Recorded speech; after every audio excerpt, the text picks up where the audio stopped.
Hello, everyone, and welcome to another fantastically tainty St. Patty's Day episode of the Black Tower Podcast. I am one of your hosts, Andrew, your Bajan Mahil.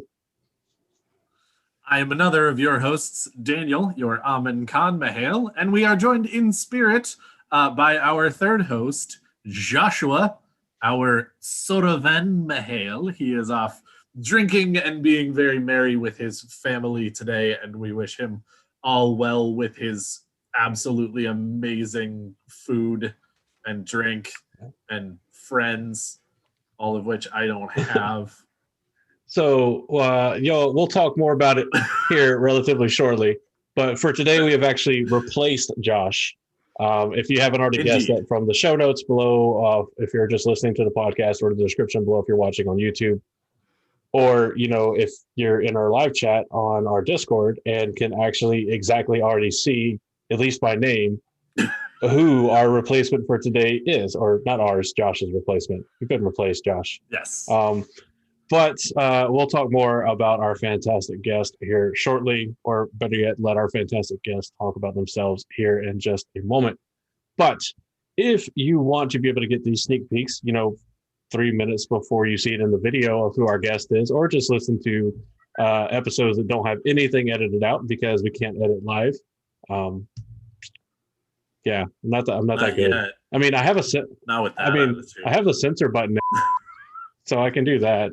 But it only censors me and not anybody else. So it's very biased. I'm very offended by it, actually. You should be. What if I could just hit it and censor everybody talking at the same time? I'd probably just hold it down indefinitely. But that'd be mean and also hilarious. But if you want to see a schedule of when we're doing these recordings and when you can see it and when you can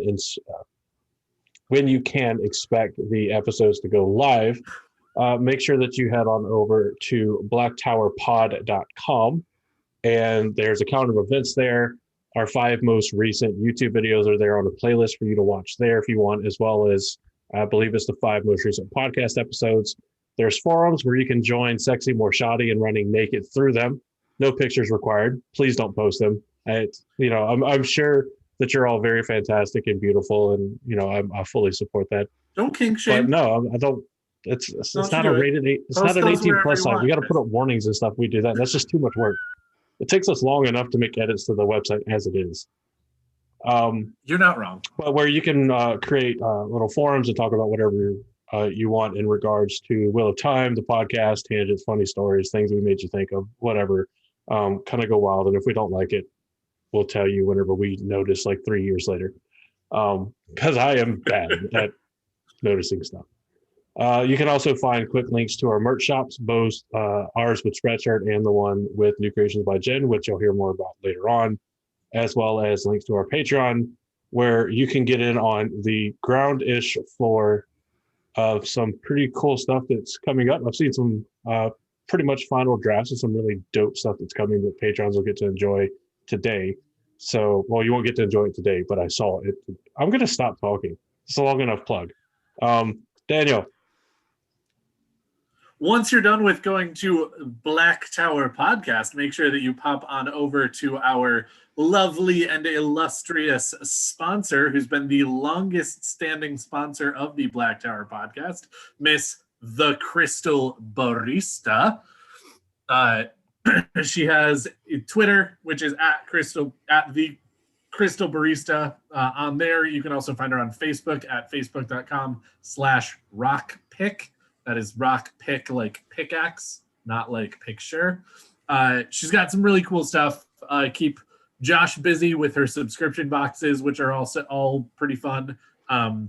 She's also got deals on, just very pretty things to get, jewelry that she's made and gotten made by other people and things like that, as well as all of your needs for crystal healing, different things like that as well. So definitely go over, say hi, take a look at what she's got, and buy lots of stuff so that we can keep having really awesome Gathering Madnesses. Yep. And eventually we'll have a pre-done plug for that, so only patrons will have to sit there and listen to us ramble about plugs in the future. That might be 3 years from now. We'll probably get it about the same time we get Josh's Leg Shave video from December. Shade. So much shade. But without further ado, we have made them wait long enough. We would like to definitely introduce our amazing guest, the fantastic Morgan from Podcast of the Dragon. Say hi and tell the people about what you do in yourself and, well, whatever you want, really. Hi, I'm Morgan. I host Podcast of the Dragon, which is, I don't know, I guess I call it an empathy-driven podcast with a topical literary analysis bent, which sounds super fucking pretentious, but I say fuck a lot. I like to spend a lot of time thinking about how the characters are thinking and feeling and what's going on while they're doing what they're doing. And so I do character studies, I focus on relationships, I look at different scenes. So it's kind of like lit papers that I'd write in high school, except I put a lot more work into it and it's a lot more fun. I got into what? You didn't have amazing fun doing lit papers in high school? Well, I mean, I fucked off a lot, but I definitely didn't do nearly the effort. Yeah. I don't know. I got into the Wheel of Time. I was an angsty teenage girl and my mom sent me or she gave me. My hair is not long enough to do this. My mother. I've got like the Tobey Maguire Here, mine is all like nice and clean. Yeah, I was a teenager in high school. I was 14, and my mother came to me the day after Christmas and was like, I forgot to give you a Christmas present. And I was convinced that she had waited an extra day to give me my Nintendo, so it would be such an amazing surprise. And she handed me the Eye of the World instead. And I was just thinking, what is this bullshit? I was really let down. And I saw, the cheesy cover art on it. And I was just I was so disappointed, so unimpressed. And I just threw it on my nightstand in a sulk. And I left it there for a year.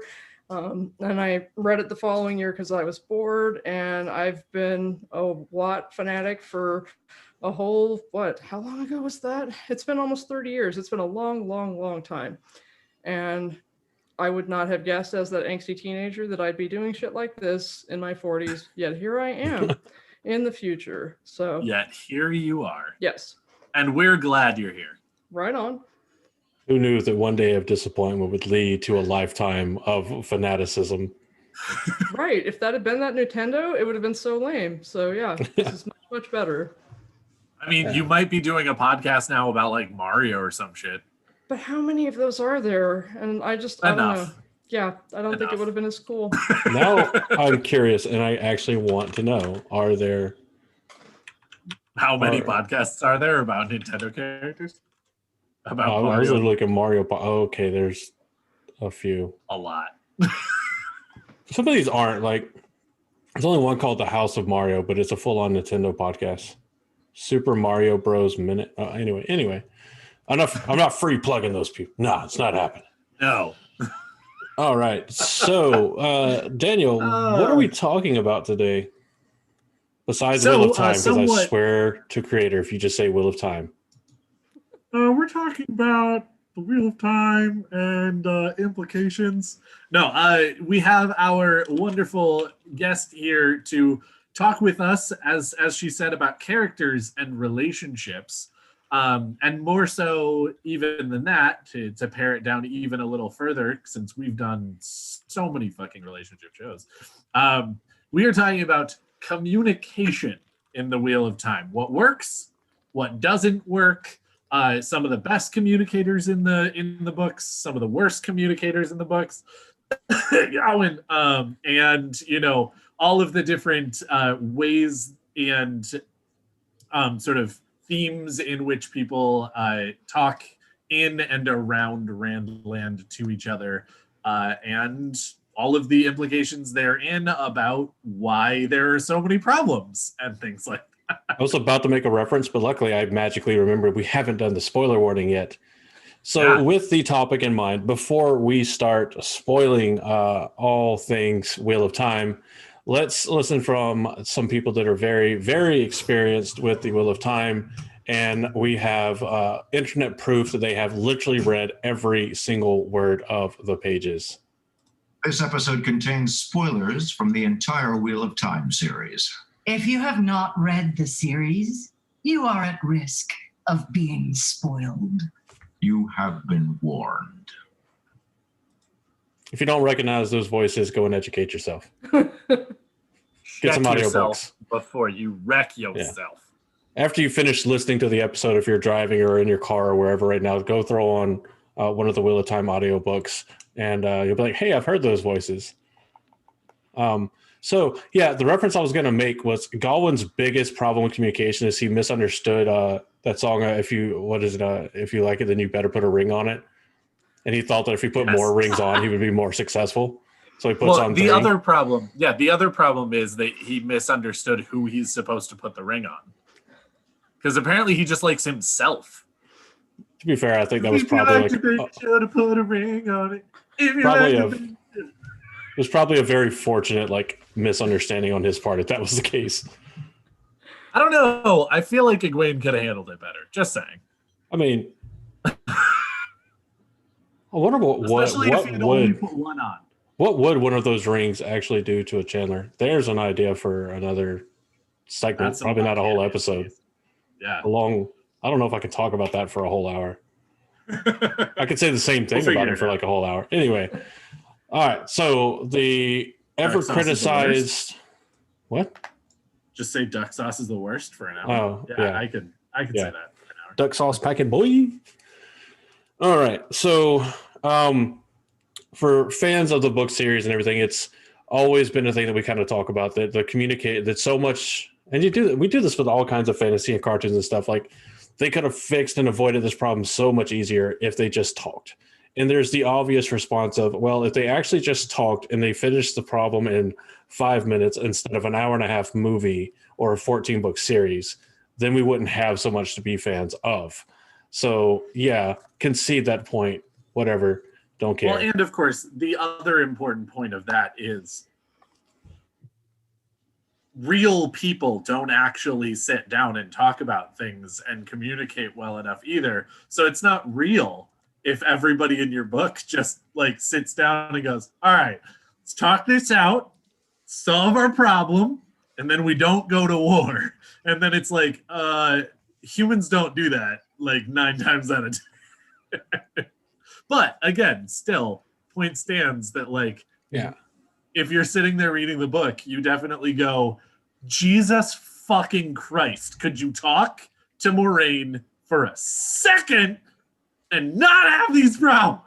Yeah. I mean, at this point, it seems like it's more meme-y for us to poke fun at and make fun of it. At least for those of us that didn't just finish the books or aren't just in the middle of one of those sections of failures to communicate or whatever.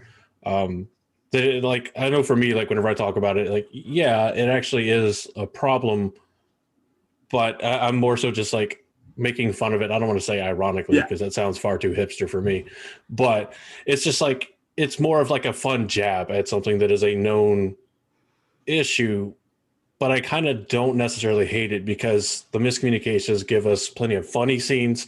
They give us plenty of scenes where we just want to reach through the pages and punch Duck Sauce Packet Boy in the face, or Rand, or really anybody, honestly, except for Lon, because he would punch back. That would hurt. Worst paper cut of your life. But yeah, so we proposed this idea to Morgan a month ago? Up at your house and punches you in the face. Yeah, something like that. Back in February.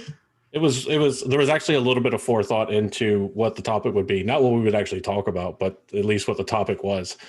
Because communication, obviously, it has a ton of parallels for our lives in the real world. Being able to talk about problems. Like Daniel mentioned earlier, the fact that nobody does that, and more people should. And I like to think that I try to, but there's plenty of times where I don't do that, and I should.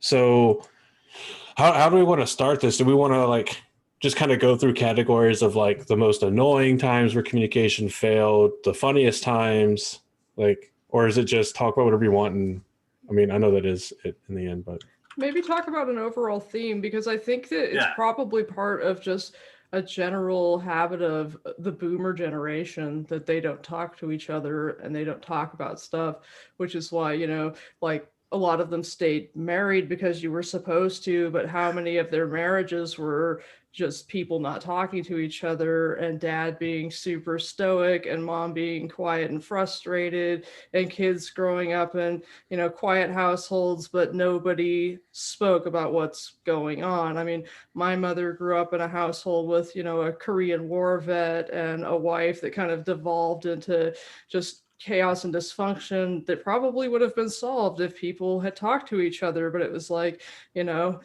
men don't discuss their feelings, women don't communicate with men because men don't understand. And so I think a lot of that he kind of structured it that way, partly because that was very much what he knew and understood. And a lot of the premise of the book is that everything would be better if it weren't like that. All right, guys. Well, as we all know here at the Black Tower podcast, not everything that is touched by the shadow is lost.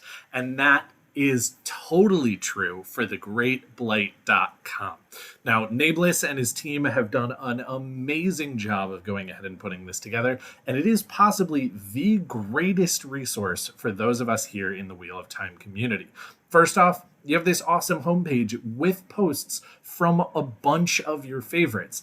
You can go and check out new things that you've never seen before, keep up to date on content creators that you already follow, and just go ahead and dip as many of your toes or your entire foot as you want into all of the different things that are going on.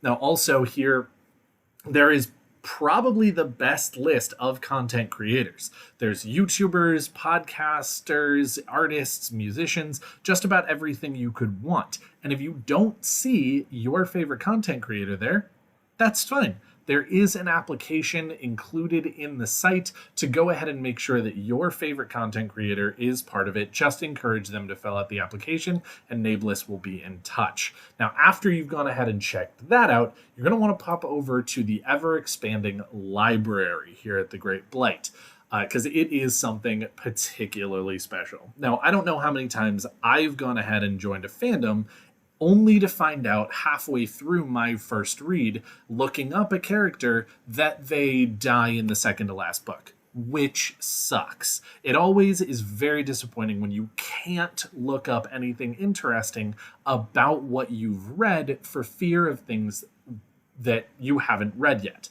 But they've fixed the problem over at thegreatblight.com. It is a spoiler-free wiki. That's right. That means that if you've only read up to Path of Daggers and you really want to find out what in the world you missed about Egwene because there's something you just don't understand, or if you want to get more information about Rand because you think he's super cool, you don't need to read past Path of Daggers, and it's not going to ruin you on a Memory of Light before you've gotten there. You'll know exactly where to stop. You'll know exactly where you are. And once you're done with that, make sure that you go ahead and help the site out, the content creators out, everything like that, with the beta nature of it. Up here at the top, you're going to see a problem, have a suggestion button. That is specifically for if you have any issues with the site or if you have any feedback. It's only something that we can make better with feedback and with help from the community. So come on down, check it out. Grab a couple of our videos or grab a couple of our podcasts, and we'd love to see you there. Well, If and of only course, Rand were here, he would know what to say to her. Right? Well, and I love how, here, Jet, you brought up such a good point that, throughout history, humans have sort of needed in some ways to define things.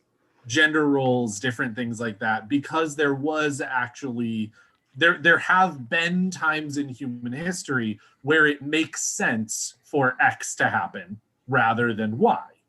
But we're very much in a different time now. And even though the world isn't perfect by any stretch of the imagination, and there is still absolutely, this inequality here and that inequality there, and different things that still sort of need, and I put need in so many quotes, to be a certain way, we're moving away from that into people get to choose how things are.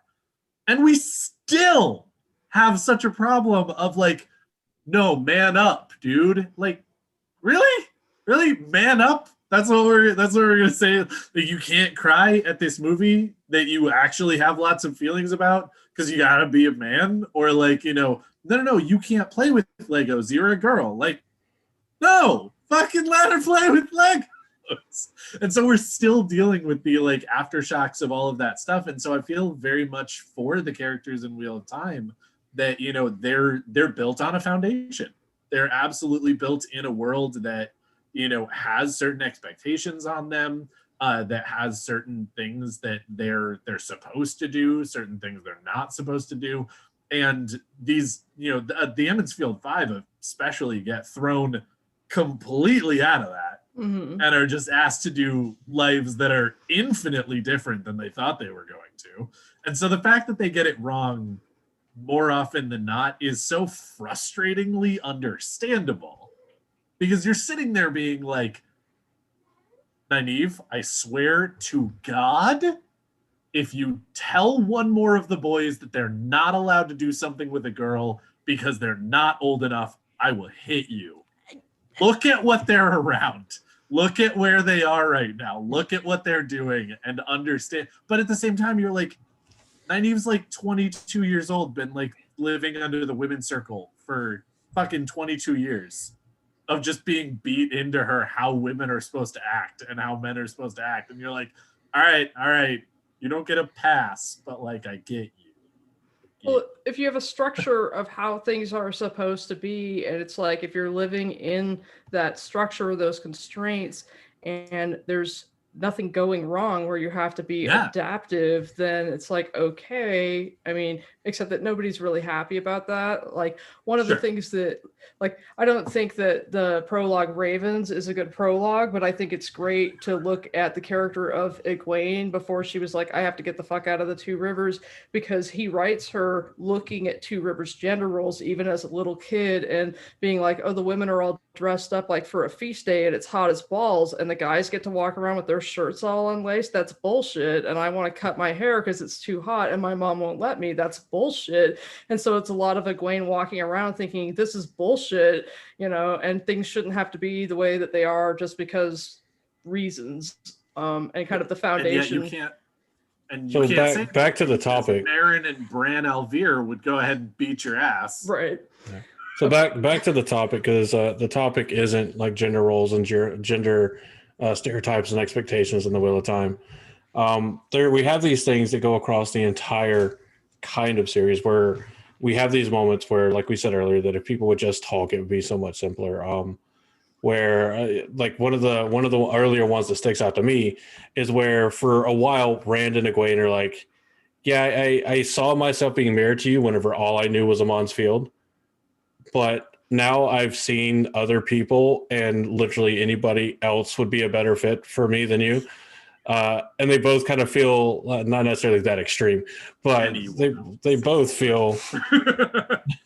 I mean, we can see obviously that wasn't necessarily always right, but and it takes them so long to have the conversation, and it comes to a head from one side whenever Elaine finally has this conversation with Egwene that, hey, I kind of get that y'all were betrothed where you're from, but I really like him. And Egwene is just like, oh, we can freely talk. Yeah, I don't care. I'm not into him.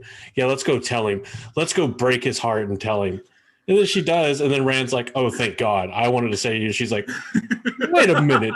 What the fuck? Wait, no. I get to say this. This was all okay when I was breaking up with you. Yeah. But you... Oh, but he was going to be a chicken shit and just be like, oh, I'm a monster who can channel, I'll just hide behind that and never actually tell her so she can just pine and be sad. Yeah. Yeah. And then they finally do. I mean, man. and you get that moment of hilarity where it's like, that kind of classical sitcom thing, like where people have been avoiding this conversation forever because they don't want to hurt the other person's feelings, but both people feel like the same way. Yeah. And so like that's one of them that jumps out kind of earlier on in the series. To me, Rand to me has all of the best ones, which granted, I mean, he gets a fuck ton of screen time, so it's not super surprising that a lot of sort of my favorite ones would definitely be with Rand. But I also love the almost any exchange that Aviendha and Rand have after she's made into his teacher for the Aiel. because again, Avienda is a terrible teacher for him in terms of the fact that she is another one of those people who is like trying to convince herself that she hates his guts. Just for starters, like first and foremost, she's a terrible teacher for him because she just found out that she loves him without really getting a choice in the matter. It's like elementary school playground. Like, I really like you, so I'm going to punch you in the throat. And like her response to Rand not knowing something about the Aiel is, how do you not know this? This is common sense. And he's like, not where I'm from. It's not common sense for me.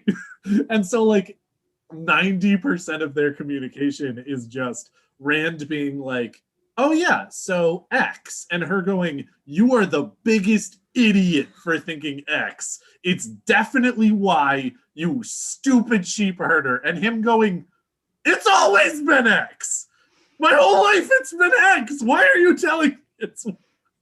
And like half the time he's really trying, where he's like, could be Y, but I'm going to say X. And then she punches him in the face, and you're like, great communication.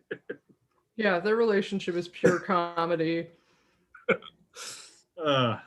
Well, it's really realistic too, because it's sort of like, you know, people don't communicate because they're dancing around with each other's feelings. It's like Egwene doesn't tell Rand that her feelings have changed, partly because she's not even communicating with herself. And there's so much reality to that. If people don't want to admit things to themselves, people don't want to admit things to each other.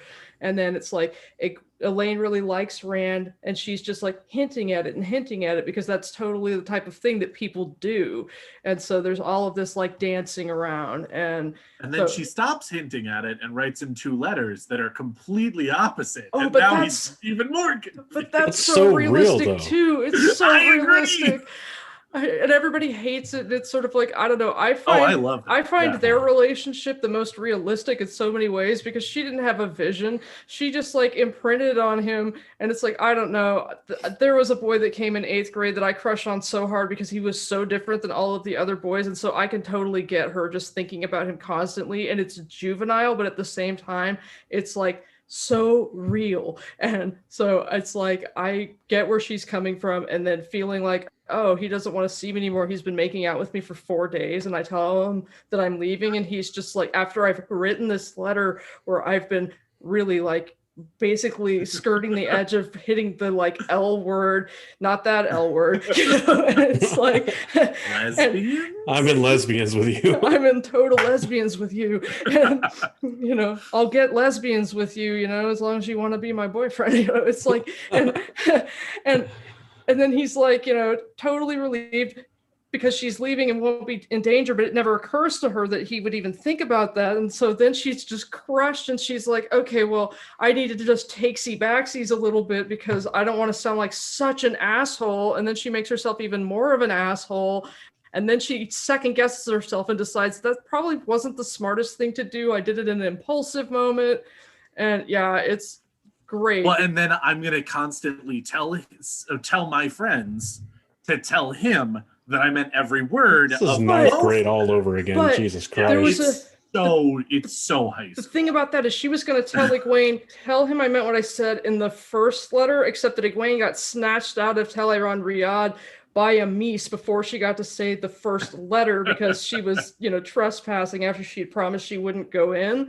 So she didn't get to say that part, in which case then Egwene says to Avienda, tell Rand that Elaine meant what she said in her letters. And then at that point, it's like this game of telephone where they don't even have all of the information. And then Avienda is telling him all the time, you know, don't you love Elaine? She has great tits. She's got a nice ass. Didn't she let you see it? And he's like, no, I haven't seen a girl naked. What are tits? You know? And then it's like, yeah. Yeah. Oh no, I've definitely seen titties. And I've definitely put my penis in... I can't read my own writing. Vagina. Vagina. Yeah. It was like, I can just picture the like hilarious moment where Avian is like, you should really be focused on Elaine. You know, she really meant what she put in her letter. And Rand's just like, which fucking one? Yeah. Yeah. She does, yeah, she's like 2 letters. She poured her heart out into, into them. And he's like, she meant what, thinking to himself, she meant what she said in both her letters, because that's flat out impossible. And so he's just even more confused. And yeah, It's it's like, which one did But she hey, write but last? hey, if Matt was here, he'd definitely know. He'd be able to make sense of what both letters meant. I love it later on, like after Perrin's married, and they're like, he kind of switches and like focuses more on Perrin. Is like, Perrin's married, he understands women. And it's like, no, none of Actually, you do. Perrin Nobody understands might have anybody the worst except Moraine. communication Moraine with his understands wife. everybody. Perrin's communication issues are mostly his own fault. But Perrin makes use of his sense of smell to take responsibility for his wife's feelings, so she doesn't get a chance to take responsibility for her own crazy and be like, I'm feeling crazy and I'm going to mentally process these feelings and act in a reasonable fashion, because he's smelling everything she's feeling and going around trying to put out her emotional fires, and she's like, what the fuck? And then she's even madder about it, and he's like, I don't know why she's mad. Perrin's just like, why does Fael smell like ozone? There's a storm coming, and Fael's just like smiling at him, trying to be a nice, caring girlfriend / fiance / wife at whatever point. And I mean, ultimately, I think she kind of just figures out that how, to some extent, he's able to tell like kind of how she's feeling, and I could see how that's frustrating. Like there's many times where I've been really, really pissed at people for different reasons. But I don't want them to know that I'm pissed, because it doesn't do anything. It doesn't make anything better. So I'm like, I'll be pissed for a bit, then I'm cool. But she doesn't get that ability, because Perrin is always like, you're mad. I can tell. And Why are you just so gets angry? angrier. Yeah. It's like, I have lots of crazy emotions. I'm bipolar, so I have lots of crazy feelings. And so I spend a lot of time being like, is this reasonable? Is it fair? And just kind of keeping that all inside. So if I were married to some shithead like him, I would have to kill him, because I just sort of feel like, you're taking responsibility for my crazy, and that's not okay. I should be able too much. Yeah. Well, I will say that again. I mean, like, let me preface this very importantly by, I like Perrin more than Fael.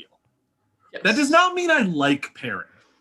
I actually think that Perrin has so many issues, but I do like Perrin more than Fael. And I definitely think that is such a two-way street of like, dude, how do you always know how I feel? Like, she never actually asks the question, and he never offers the answer. So both of them are like so in the wrong for the communication, because yes, it's not his responsibility to take credit for her crazy. It's also not her responsibility to take all of his self-deprecating, because Jesus fucking Christ, their relationship, like each of them just has so much problem with each one. But it's also definitely like, if one of them just brought it up, it doesn't need to be Perrin, it doesn't need to be Fael. If just fucking one of them was like, so I've noticed that you can seem to know what I'm feeling.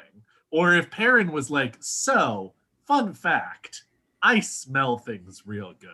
And But I they know spend how the whole you time feel all the time. Then they could actually have a real conversation about it. And it wouldn't be Fael being like, I swear to God, if Barrelane walks in this room one more time, I will murder him and her both and make it look like an accident.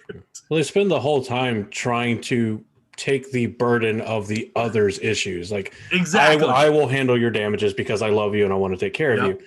And all it does is they interpret it wrong.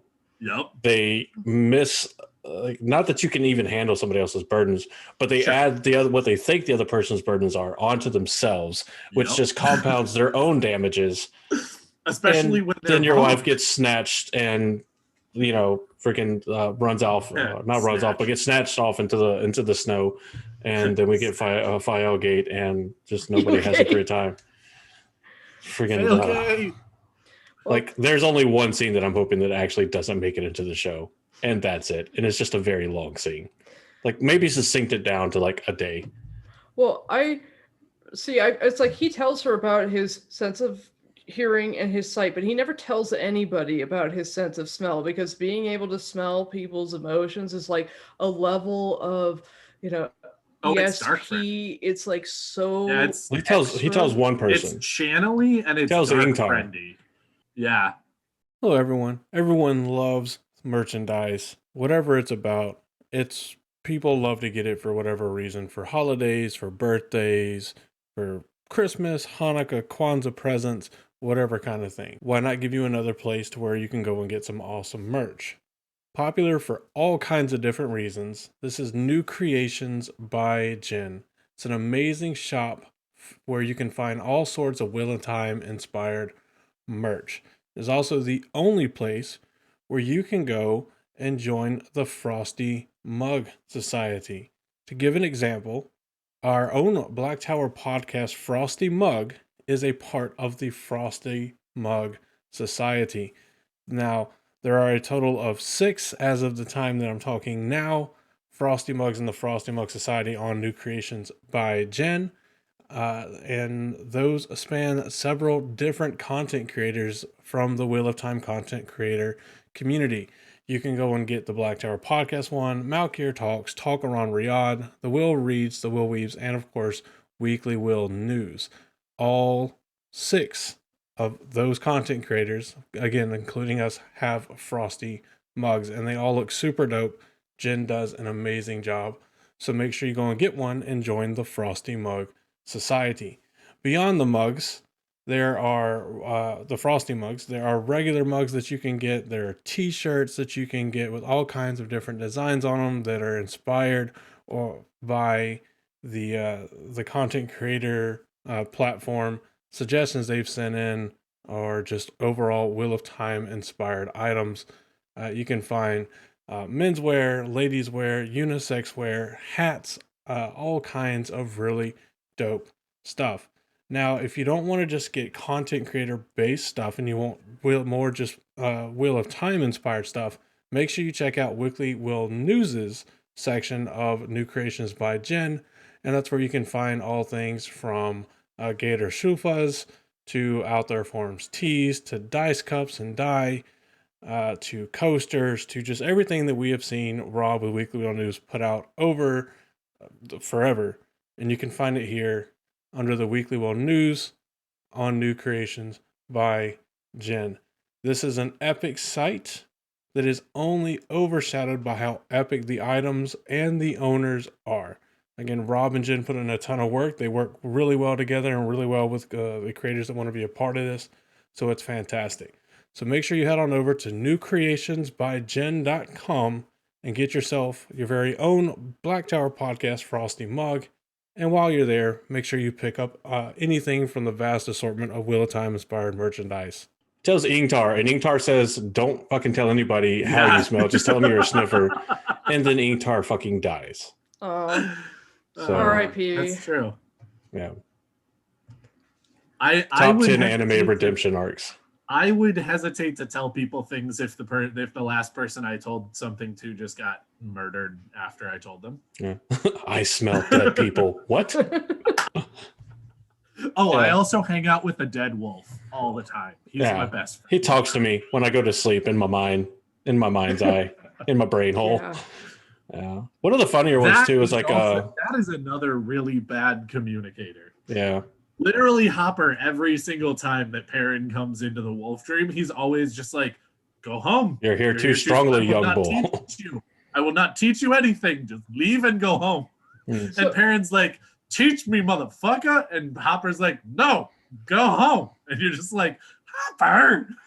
I feel like Matt has more of an excuse to be a poor communicator because he has like zero self-awareness. Like Perrin and Rand are both much more self-aware people.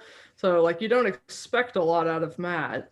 You know, he's almost as unself-aware as Nynaeve. Like they're almost like mirror images of each other in the sense of like, oh, it's not like that at all. And I have no idea what's actually going on in my own mind because I'm utterly, you know, I have no depth or awareness of my own feelings or motivations of why I do anything. So, which Also, Matt's gone for half a book, like right at the beginning. So like, yes. who the I mean, fuck there's an knows entire what's book where going he's on not with even there at Matt? all. So Well, but like, I mean, gone. not like. Go on. Yeah, that's fair. That's Go fair. on. But I mean, like Matt, like in terms of personalities, like they all have very distinct personalities that all change in ways. But Matt seems to be like his personality pretty much remains overarching the same throughout the entire time, where it's just kind of like just fucking not necessarily chill, but whatever happens, and we'll just roll with it. Then roll with the punches, roll with whatever happens. So like we get funny miscommunications with him, like, oh, do you want to play Maiden's Kiss? Yeah. And he's like, I get to kiss a bunch of maidens. This sounds fantastic. And then he almost like dies. Maiden's Kiss. But he still gets to make out with the maidens. So in the end, this is it's true. kind of like it's true. it's not I all mean, bad. if he he had been survived, so he's bad at probably just Maiden's like Kiss- worth it. I was gonna say, if he had been bad at Maiden's Kiss, he might have just not been in the rest of the books. Yeah. Nicked Yeah. himself less than he does shaving. This is true. And then like the other funny one, obviously you get the infamous Rand joke that none of the Isle get, and they're just like, what happened to the pond? He's like, that's not the point. You've got to know what happened to the water. Yeah. But the difference there is like Rand actually cares whenever he doesn't get something correct about the IL culture. And the IL, they're just like, of course, you're not really IL, you're a wetlander, you're not going to get it because you're all stupid.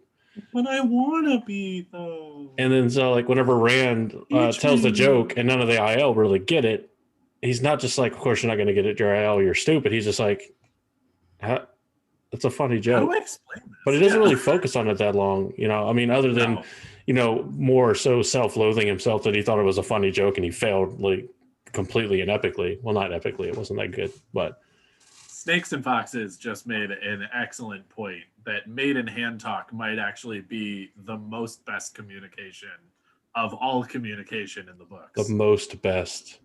I want to slap you. Good. Yeah, Yeah, I mean, that's a it good point. might be. I mean, because it's got very defined, kind of like this means this, and we don't know enough about it to know if it includes things like sarcasm, like we see all the time. It So does. Oh, I'm sure. it? Oh, it does. totally does. We do know that because we get the first POV that we get from Avienda.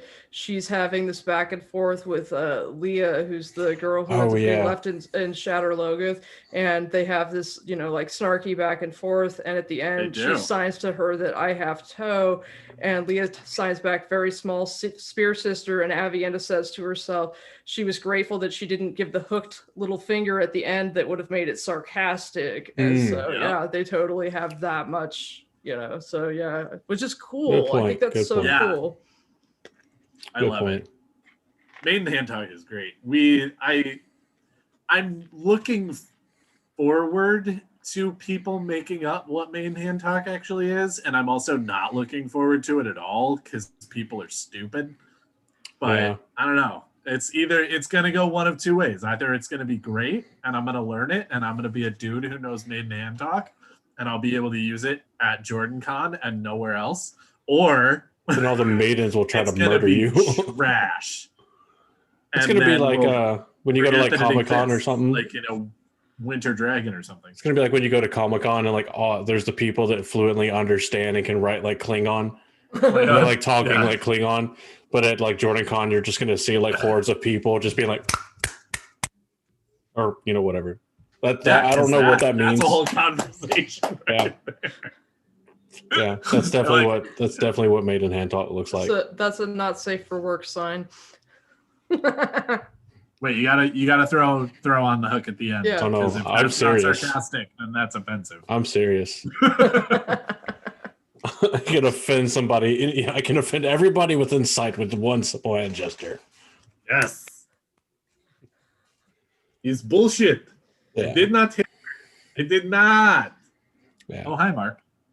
So I do love when we do get closer to Rand after he's like, I'm going to kill myself. Wait, just kidding. I feel better than ever because I've compartmentalized everything in a section where I don't have to think about it and not actually got any help for any of my problems. And he finally goes and talks to Egwene and is like, yeah, the seals that are keeping the Dark One away from being able to actually do shit in the world, I'm going to break them. And then like Egwene is just like completely dumbfounded, like, you're stupid, right? Have you lost joking, your right? goddamn mind? And he's just like, no, it's what needs to happen. It's what we're going to do. And then just fucking leaves. And it's like, I mean, you tried to tell somebody something, but you didn't tell her anything really other than what you were going to do. And then you just pieced the fuck out. Yep. I mean, ultimately it works out because of course it gets like all the groups together for the Dragon's Peace and, you know, sets the stage for Moraine's epic reentry of you're all morons. He's right. Do the thing. Sign it. Do it now. I will smite you. Sign it now. And then Avian is in the back. Oh, good. Can you include us, please? We don't all want to die. Include us. And then with the promise of like, oh, you'll include the Shan-Chan, right? Yes. And we never actually see it. I think we were supposed to see that later. I heard that he was going to continue to write about Matt and the Shan-Chan after, which was I was hoping that was a thing because I was very disappointed that Tuin didn't actually have any real character growth, and so I never learned to like her because like she never got to the point where she wasn't an asshole. But yeah, I don't know. I feel like I liked, you know, the plot device where Moraine had to come back in order to like get everybody to get along was a good plot device. And frankly, if Rand was, you know, purposefully making use of his understanding of the game of houses and knowing that Egwene would basically make sure that everybody else got to the field of Marilor to kind of get everybody in the big tent to get them at least talking, whether it was to be for or against the breaking of the seals, okay, but I don't feel like it was very well executed because having it come to a head with like a giant conflict when really, you know, I don't know, Daniel Green does a video about it where he kind of feels like it's overdone or it's not logical that they would have been, you know, butting heads quite so hard about it to the point where Moraine needs to come in and hose everybody down and be like, you know, chill out. And the only way I can see about that is I always kind of see Egwene, you know, watching the changes in Rand and becoming more and more alarmed at seeing him becoming a different person. But yeah, I don't know. I find that scene not written or executed as well as it could have been. So well, to me, it really hold on. Can I make a point? Yeah, go for it. Because if I don't, I can already tell now I'll forget. I can see it. I think I would see it more realistic than maybe some other people would, because we've seen throughout history how many times people will resist an agreement and they'll completely ignore it and say, no, we're not going to do it. That actually benefits the overall ability to keep peace, to keep diplomacy, to keep things calm, all because they only see the parts of it that restrict what they can do as a nation, as a people, as whatever. You know, we've seen it plenty of times with the multitudes of peace talks that have gone on in the Middle East. And like, here's an agreement that helps everybody and everybody loses a little. And half of the people are like, yeah, we've been trying to compromise for the last like 100 years on something and it just never works. And the other half are like, no, we want to be able to build these things and research this. So fuck you, we're not doing it.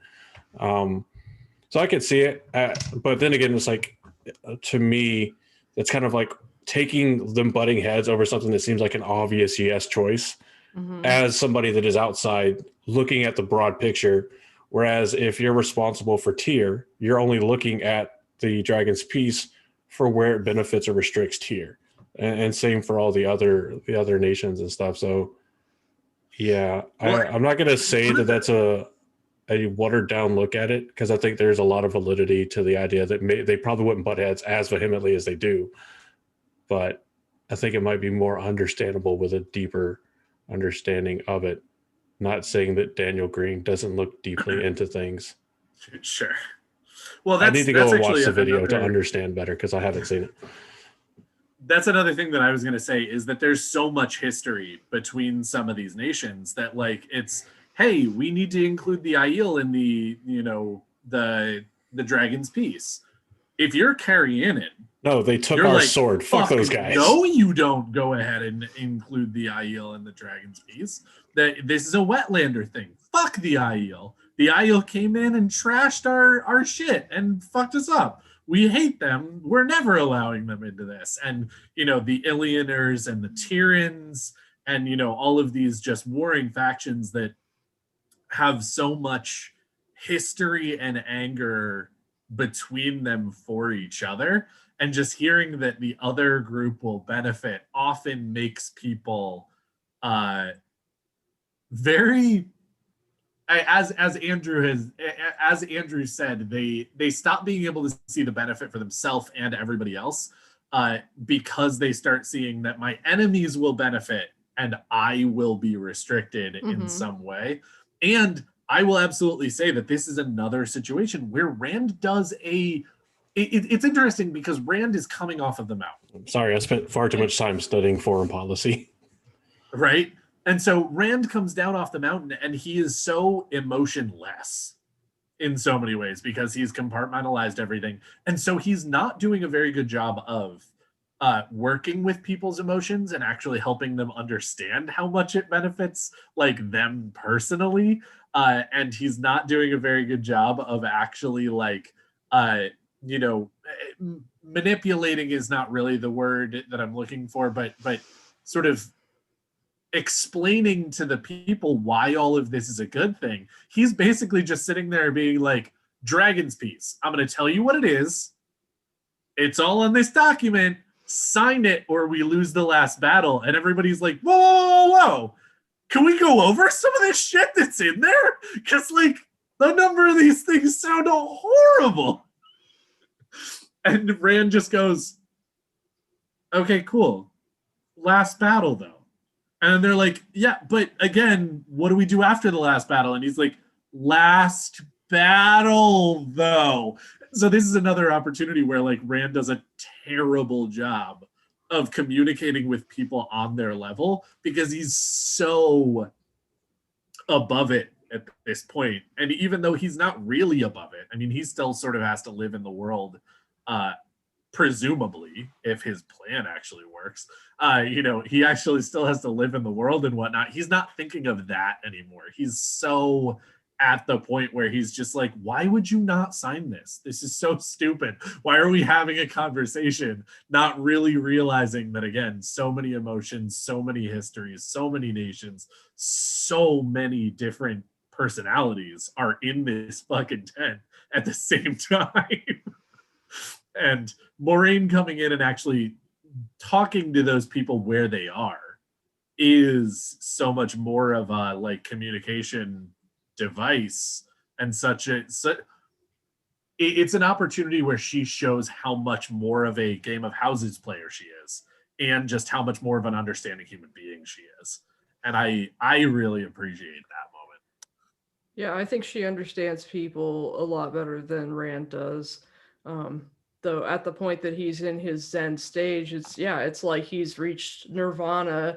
And at that point he doesn't understand people. And he's doing this He's crossed too far to the other side. Yeah. And he's like, oh, if you don't do this, I won't actually go fight the last battle, which is, a total bluff because he will. And it's, and I feel like it's not a perfect parallel because it's like the threat of the last battle or, just the danger of the Dark One is so imminent at that point. Oh, it's crushing. And it's like people were able to ignore it for a while because they weren't having the bubbles of evil yet. They weren't having it all in your face. But after a while, the seals were weakening enough and just the pattern was thinning enough that everybody's seeing the dead and everybody's, having, horrible, scary shit happen. And it's too obvious at that point. And so it's not as it's just so much more like, hey, we all need to be on the same page about this because it's such an existential threat. Whereas like in our world, something like, hey, we should all be on the same page about climate change or something, we keep having things that let us know this is important, but it's not so in your face as monsters jump out of thin air and where it's real and obvious that this is the shadow and the last battle is coming and everybody should be on the same page because it's like really seriously important. Is that what we need to do? I like that suggestion. I don't know. Need to have climate change monsters that jump out in front of people. Dude, I had to flee from fire this year, and it was terrifying. That was kind of a climate change monster. A little bit, yeah. So anyway, But yeah. No, it's insanity. In terms of that scene is so, there's so much going on in that scene. It also it reminds me very much. There's a lot going on. It reminds me a lot of the other scene where Rodell Iturralde gets all of the lords of Tomenhead together to fight the Shan-Chan. And they're also still standing there being like, yeah, the Shan-Chan is an existential threat, but I'm not fucking fighting with that guy. He's a piece of shit. But then, Rodell walks in and he's like, I have a plan. And they're like, oh, the little wolf has a plan. And then they're all behind I never thought I'd fight side by side with a Shanaran. How about a friend? No, fuck you. No. How about a meat shield? How does that sound? There we go. I could live with that. Yeah. So, Morgan, if you had to pick, and you can only pick one, the best communicator of the characters we see in the Wheel of Time, with absolutely no time other than, well, whatever time you've taken to maybe think about like it. the main characters, or No, it can be any character. One of the Like, it would be fantastic if you picked a character we only see one time. Characters. Okay. Like pick the one innkeeper that only tells them how much food is, and be like, fantastic. Because the one off the top of my head I figure is probably Elaine, and I don't think that that's perfect because it comes to like, her communication when it comes to like with Rand or with boys or anything like that is absurd. But when it comes to actual like diplomacy or the ability to communicate with other people, when it's not just her like train wreck of a love life, she's good that way because she's trained to communicate well, and she's trained to be diplomatic, and she's trained to not be an asshole, and to be able to give a little and that kind of stuff. So, but that was just what came off the top of my head because I was thinking of like the top main like 8 characters or so. Yeah. As long as you can defend your answer, there are no wrong answers. I could be friends with Elaine, and so I could defend that answer. She's one of the few that I could be friends with, and I could be friends with her because she's someone where you could be like, you're being an asshole and this is why, and she would be like, that's fair. And I can be friends with someone who you can do that with. So I can be friends with her, but I'd never see her because she's always in the fucking bath. Like, I haven't seen you in like months. We just talked the other day. No, every time I come to see you, Lenny tells me that you're in the bath. Through the door. Like, and they won't let me even near the bath because, you're taken. Nobody knows by who because you're keeping it a secret. Suspicious. Well, actually, that's not true. You might, if you were the captain of her guard, you might be able to go see her in the bath because she'd have to make the pretense. I'd get to see her in the bath, so it'd be fine. That's true. Yes. What about you, Daniel?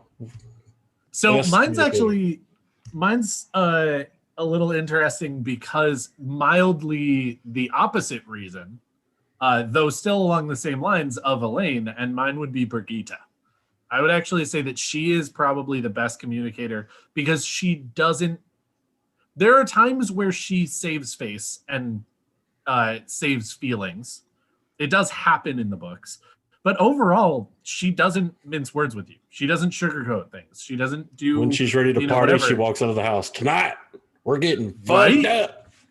Basically. And she's going to be honest with you about what's happening and what she needs from you and what's going on. And, while I definitely think that there are a number of times with humans where it's not necessarily the right thing to do emotionally and whatnot, to just tell somebody that they're being a piece of shit and that they need to go apologize to Matt. Sometimes people need to hear that. And so as far as communication goes, I think she's extremely good at communicating. I think that she is very, very good at getting her point across.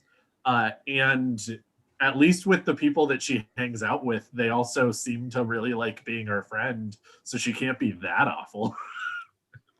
That's true. I like to think that that Brigitte and I, even though I'm terrible at archery the few times I've done it, that we could, if you could find, it would be a terrible combination given the status of America and how like 80% of people in a bar don't seem like they can handle alcohol in a semi-dangerous situation. But if there was a place where you could go and shoot archery and have a couple beers, I feel like we could totally chill. Yeah. And we could laugh at all the That'd be people great. that do wind up to shoot themselves or their buddy in the foot and they get carried out. So I feel like the And business hey, wouldn't last very long. Too many there's a- insurance claims. There's a bar Given my near face, she might even go for me. There's a bar near my house where you can drink beer and throw axes. Yeah, What? Yeah. we have those here too in North Carolina. It's pretty dope. We got to go there early because if you stay too late, you might leave in a bag. So people are crazy. Yeah, don't do that. I think for mine, I would have to choose Ruark. And a big part of that is because to me, one of the biggest traits of being a good, effective communicator is knowing when to shut the fuck up. And Ruark is one of those, when he speaks, it's worth listening to. Everybody knows it's worth listening to. So you shut the fuck up and listen to him. Because if it's not a situation where he needs to say anything, and I mean, you could make the same argument for Lon, they don't talk. They sit there, they listen, they observe, and then whenever they speak, it's something where as far as what they know and as far as what they see, they're talking based off of that. And you know that whatever they're saying is something that they haven't just sat there and be like, this is the first thing that came to head. Let me write it down in a letter. Oh, that one was too harsh. Let me write another letter that says the exact opposite. I mean, because every time Ruark speaks, literally nobody tries to talk over Ruark. Like the closest person that tries is Rand, and even Rand pretty much avoids it. No, that's nice. I like that. Might be a bit of a cop-out answer, just because No, everybody loves Ruark, and if you don't love Ruark, you're worse than a dark friend. Picking someone who's older is a good choice, because being older doesn't necessarily mean that you're a good communicator, because being older doesn't necessarily mean that you grow. But for people who do grow and learn from their mistakes, more opportunity to do so is helpful. Yeah. All right, I agree with that. Let's flip the question around. And Daniel, you go first. No. We're not flipping around the direction that way. I'm asking the question, so I don't have to go first. Damn it! Worst. He always does this. Worst communicator in the time, and because there's so many. No, we'll keep it to one. Looking at time, I was going to say you could give two, but we'll keep it to one. Oh wait, are you going first? Yeah, we're going to go with Daniel first. Oh, sorry, Dan. Oh no, you're fine. So I know that the obvious answer is Gawain, and I will let Morgan have that one because it already started. And if you couldn't choose Gawain, can you think of another one, Morgan? Probably if I have some time. Let Dan. Well, no, as long as Daniel talks. So I was going to say, like, we could all, I think, agree that Gawain is probably the worst. Okay, probably. But I would actually say that Elida is actually my worst communicator. Granted, I will also say that that is a little bit of a cop-out, and I will say that for most of the time that she is Amerlin, she is actually having her communication messed with by someone else. And so I get that. And I'm not, totally throwing her under the bus for all of that. But there are so many times in her being the Amerlin where she actually surrounds herself with smart people. And then they make her mad, and she eliminates them from her circle.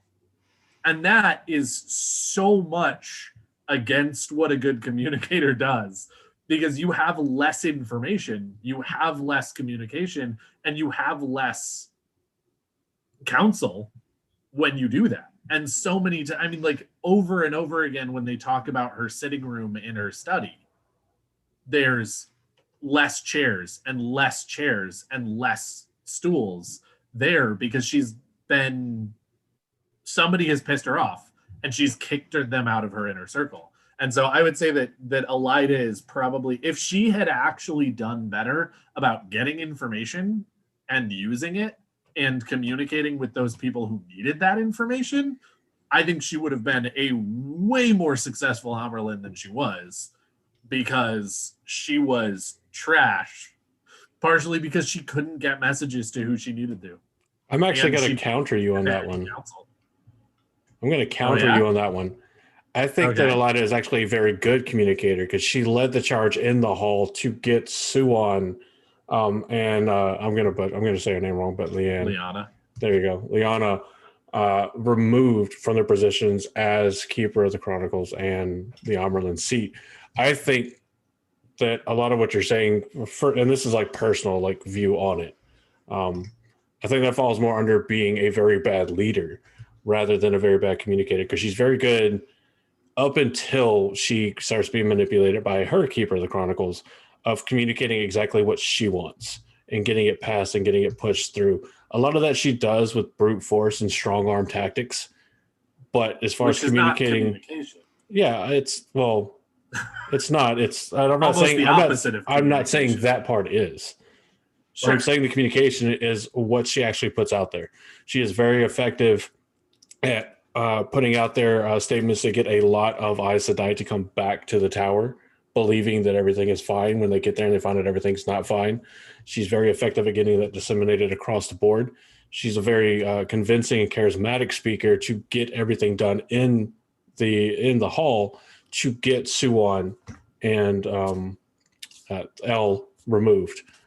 So as far as the pure basics of communication and what the communication accomplishes, I think that she's effective, but I think she is a very bad leader, which a lot of bad leaders are really bad at communicating. So I'm not saying she's the best, but maybe pre-Amerlin, Elida is a really good communicator, and post-Amerlin, it's all power to the head, and she becomes really bad. I will throw out there that she's unable to get a sheep herder kept in the royal palace as the queen's right hand. So I feel like her effective communication is very much undermined already from early on. She also doesn't tell them who he is. So she doesn't communicate. Yeah, that's one instance. Getting the queen of a country to keep a seemingly nobody commoner that climbed the grounds to stay versus getting the third ever that we know of Amerlin deposed of her seat along with her Keeper of the Chronicles. To me, that one, the getting them deposed is way higher. Sure, but it's also not nearly as hard when you already have people who are enemies of the person that you're trying to get deposed, who would really love to see her thrown out. Yeah, we should do an episode on the rise of power for Elida. Sure, it'll be fun. Anyway, all right, Morgan, do you have one besides Duck Sauce Packet Boy? Duck Sauce Packet Boy. Well, I mean, you could pick any of the Forsaken, but if I was going to pick someone besides the Forsaken, and it would depend on the Forsaken. Nynaeve is a really bad communicator. She's bad at even figuring herself out, and she weaponizes her temper, and basically uses it to bludgeon people. And so let the hate flow through you. She's not. She communicates that she's mad. So I don't feel like she's particularly good at it. She has instances where she communicates well, but for the most part, she doesn't do a good job of figuring out within herself why she does what she does, because you have to know why you're doing what you're doing or what your ultimate goal is before you can communicate that to other people. And she is so much ruled by her feelings. And so, I think she's poor at communicating. Yeah, I would agree with that. All right, Andrew. You've had long enough to think. Yeah, you say that. You hadn't interrupted me. You might have actually. I didn't interrupt you. I waited till you finished. Sorry, you're right. You fucking number 5 McAsshole meal. Ooh, I don't know where that came I've from. called the number 4 before. Oh, not a number 5. Been escalated or downgraded. Depends on how you view the scale. What you got? What I was trying to think, like initially, I wanted to say Eamon Valda, because he doesn't do. I think I can still make a fair argument, because part of the argument does stand the risk of sounding hypocritical with how I just countered Elida to some degree. by making the statement of effectiveness doesn't, like, getting things done and effectiveness doesn't necessarily equate with being a good communicator whenever what you're doing doesn't require the collective agreement or communication amongst people, right? So even Valda, as the leader of the White Cloaks, what he says is what happens. But he's so bad at even swaying some of the most fanatical fanatics in the series to his side that very quickly after he attains the role of Lord Captain Commander, there's a mutiny and he loses. And everybody's like, oh, Galad's in charge now? Yeah, that's fine. We'll follow Galad. It makes sense. We don't really like you that much, Valda, in here. Yeah, he's way prettier. And, he doesn't talk to us as harshly as you do. And, he's a number 6 McAstle meal. So, which is either better or worse. What? Put it wherever it belongs. It's worse. Yeah. Therefore, I feel better about being called a number 5. There you go.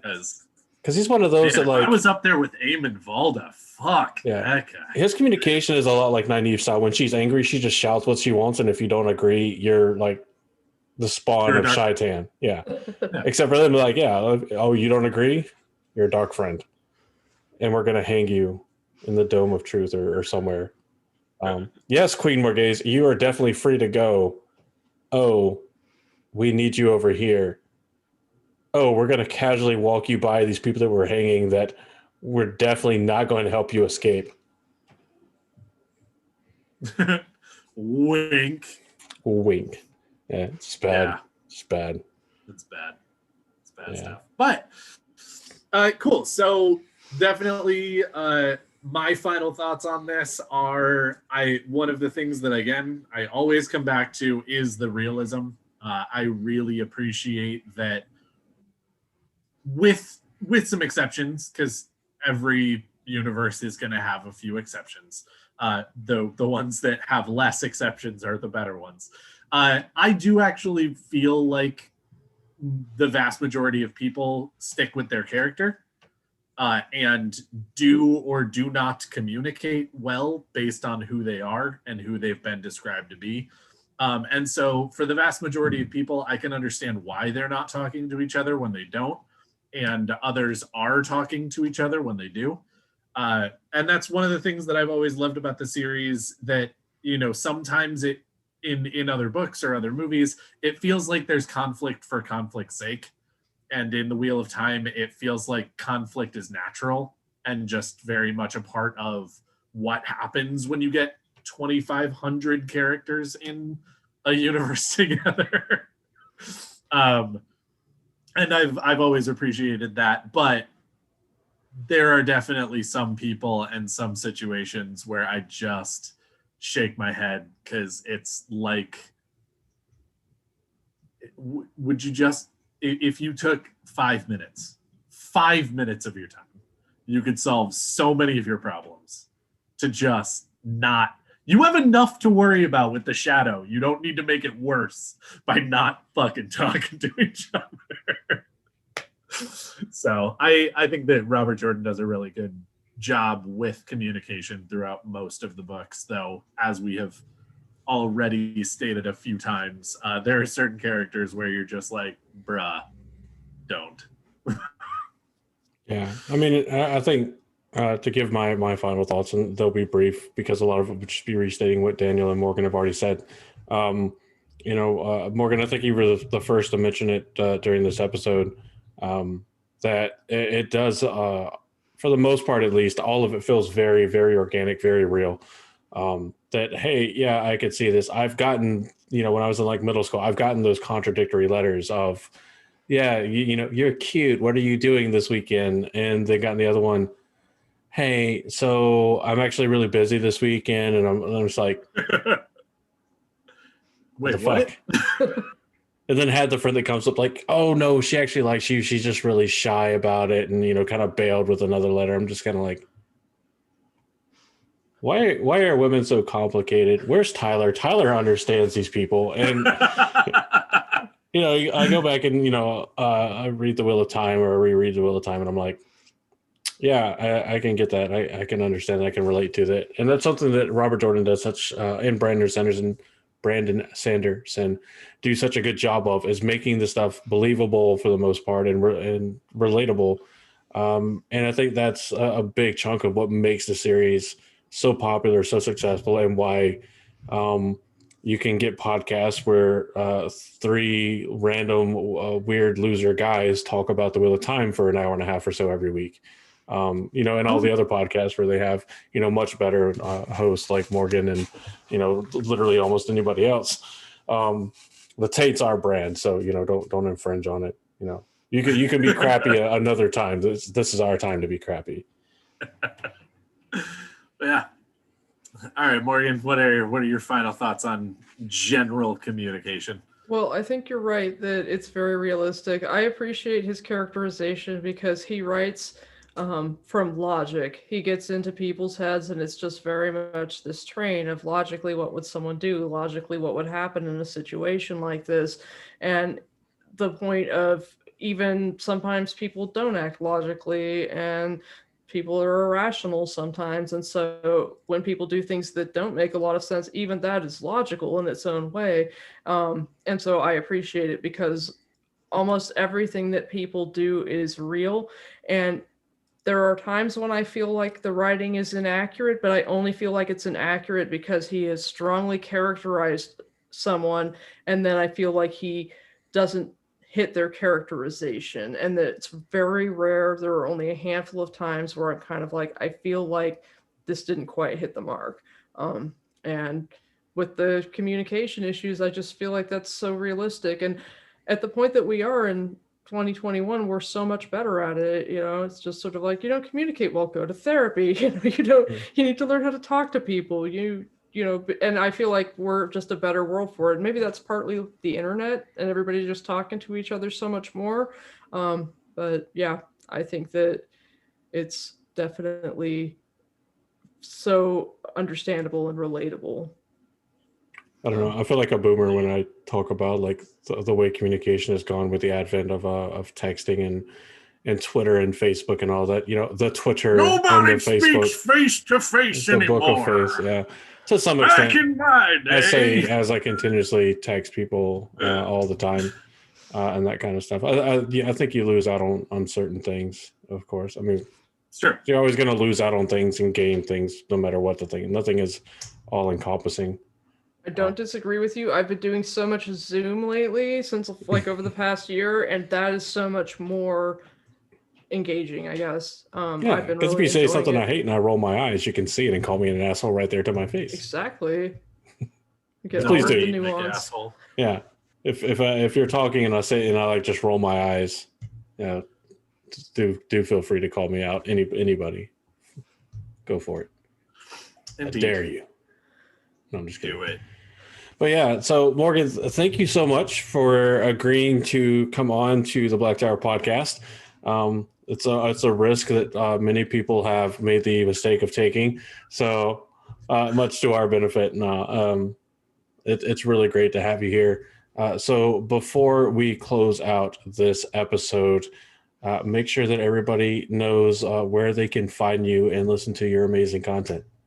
Oh, yeah. So I'm on Twitter at Warder Gray. That's Gray with an E. And there's a link to my podcast there, link to my Discord, link to my Patreon. If you put in for Podcast of the Dragon, you might find me, you might not. If you look up Wheel of Time Podcast Morgan, I will pop up. So if you can't find me like under my regular podcast name, you can definitely find me like that. And yeah, I'm a little bit different. I'm kind of topical oriented like you guys, but I do it all by myself. So I'm a little bit more kind of script oriented, and I put myself through a lot of hard work for some reason to do this to myself, and it's fun. So yeah. We don't know anything about that. Who makes a podcast? I know, right? It's so much unnecessary work. I know. Stupid. It's crazy. The topic-based podcast we're slowly going to take over because you can't be first-time readers forever. Not with that attitude. Yeah. All right. This week we're going to go ahead and do our podcast on the third word in the first chapter of The Great Hunt. What So the- when they say it, what do you think? The third word is of. Is it? Yeah. Did you just look it up? No, No, I it just says know. the wheel of Oh. how every book starts. Anyway, Well, it was the first chapter, not the proper. anyway, all of the links to Morgan's Twitter, to Morgan's podcast, the podcast of the Dragon, and whatever the other links I find that are definitely your stuff. I'm not going to like randomly link somebody else's stuff. It'll be down in Link the Mario podcast. I find that Yeah. hentai again. So That's keep getting someone You go posting to hentai. hentaihaven.org. Why do I know that website? Because they keep posting in my Discord. Someone had to finally tell me how to like go in and shut them off. So gross. Yeah, so there'll be plenty of links People are down to awful. Morgan's stuff in the show notes if you're just listening to the podcast, and in the description if you are being super kind and watching us on the YouTubes. For watching us on YouTube, make sure that you click that nice red subscribe button, turn it gray, so that you can suck the life out of its world, I guess, because that's why things turn gray. Sure, why not? I don't know. It's a good thing for us. Do it. Why not? We appreciate it. Yeah, and if you want to get notifications whenever new videos pop up beyond the multitude of Discords that I most of the time actually post, it's there. Yeah, hit the little bell thing somewhere down there. It does a thing, and I don't understand YouTube. I just click videos and watch them and click upload. The absolute bare minimum effort of editing. I still don't know how to do that part. So I'm learning. I just click We'll get you studio there. and then it says upload video and I click that. And then I clickety clack on the keyboard and make some words, and sometimes it helps. I actually use TubeBuddy. So if like the SEO with the tags is really bad, it tells me you suck. And so I try to revamp some of the tags. But it's cool because if you have TubeBuddy, you can go and look at other people's videos and see what their SEO is like. And the results may surprise you for some videos. But so go do that. Of course, you can find links to our Twitter, Facebook, all that kind of stuff on our website, blacktowerpod.com. If you don't feel like going there, looking forward to clicking one of the links below, there are links to all of our social media stuff down below as well as the Patreon and the Crystal Barista, thegreatblight.com, new creations by Jen. Plug life. Yeah. I think that's it, because I think the other one we That's put it. there is ours. Yeah. Anyway, go and look down below. You're all capable of reading, I would assume, if you were able to find this video. And if you're not, just click stuff until you find what you want. You can do it. We believe in you. And we will see you next week. Yeah, Next week. probably next week. But again, Morgan, thank you so much for being here. It's fantastic. Always a pleasure. We've talked a few times in the past, at least a few times, and look forward to interacting many, many, many, many more times in the future. Yeah, for sure. So for those of us here at the Black Tower podcast, I have been Andrew. I have been Daniel. Josh is here in spirit, and we hope that you're having a great morning or whatever time of day it is that you're listening to us or watching us on your computer, tablet, phone, whatever. And in case we don't see you again, good afternoon, good evening,